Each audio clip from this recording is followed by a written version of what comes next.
Alors, la prochaine news qui est assez intéressante, mais sans être non plus un truc de fou, je le dis d'entrée de jeu, ça va le faire bien, ça sent dans la vidéo coupée là, les gens vont penser cette news est nulle.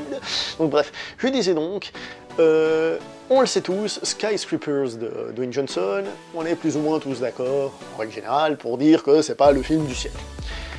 Et le film a, paraît-il, pas très bien marché aux États-Unis lors de son lancement, puisqu'il n'a ramené que 25 millions. Hein. Ouais. J'aimerais bien gagner 25 millions, mais quoi qu'il en soit, semble-t-il qu'au niveau des producteurs, c'est considéré comme un échec. Et donc le site Variety, duquel j'ai pris l'information, il y a une réflexion sur est-ce que les gens en ont pas marre de Dwayne Johnson? Est-ce qu'on ne voit pas trop Dwayne Johnson en ce moment à gauche à droite? Est-ce qu'on en a pas un petit peu ras-le-bol parce qu'il fait plein de films, etc. etc. Est-ce qu'on en a pas un petit peu marre? Et ce qui est dit, et si je dis pas de bêtises, comment il s'appelle? Parce que c'est une personne, un analyste auquel il demande, comment il s'appelle? Jeff Buck. Alors, ils disent que déjà, pour commencer, le film se passe à Hong Kong, avec des acteurs asiatiques qui visent clairement le marché asiatique, et donc qu'avant de parler d'échec ou de réussite, alors certes, il a peut-être pas fonctionné aussi bien qu'il le voudrait aux États-Unis, mais qu'il faut voir comment il va fonctionner sur le marché asiatique, parce que c'est ça qui est quand même visé, sans oublier le marché international, qui peuvent quand même sauver le film, hein. Ça, il faut pas oublier. Ensuite, il dit quelque chose d'assez intéressant, c'est qu'il dit le film, en fait, il essaye pas d'être original. Il reprend justement La Tour Infernale et Die Hard, et il fait rien de nouveau avec.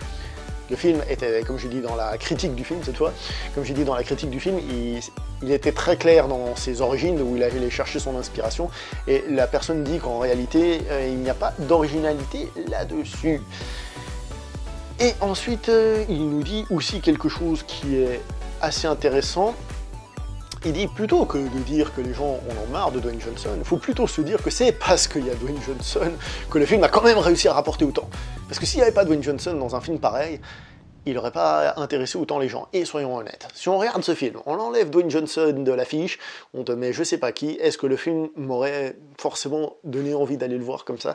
C'est clair et net que l'intérêt aurait beaucoup baissé. Donc lui il dit il faut pas parler que les gens sont blasé de Dwayne Johnson, mais plutôt c'est grâce à Dwayne Johnson que ça fonctionne un minimum. Parce qu'il dit aussi que l'un des soucis, c'est qu'à part Dwayne Johnson, il n'y a pas d'autres acteurs connus, il n'y a pas un autre nom, il n'y a pas autre chose qui t'attire. Il y a Dwayne Johnson, un scénario déjà vu, pas original, la tour infernale, déjà vu, pas original, derrière déjà vu, pas original. Et donc c'est pour ça que ça ne fonctionne pas aussi bien, malgré la présence de Dwayne Johnson, c'est son point de vue, à savoir que Dwayne Johnson, de toute manière, on va le revoir, parce qu'il a prévu évidemment un Jumanji 2, la suite de Fast and Furious, dont on a déjà parlé dans les news précédentes, il a prévu encore plein de films, donc on va le voir, et on va voir si finalement les gens sont saoulés ou pas de le voir. Et vous, est-ce que vous en avez marre de le voir? Est-ce que vous pensez qu'il devrait faire une pause et se calmer un petit peu, là? Parce que franchement, il fait trop de films. Et je parle pas de faire des films meilleurs, je parle de dire qu'il fait trop de films tout court. N'hésitez pas à réagir comme d'habitude en dessous.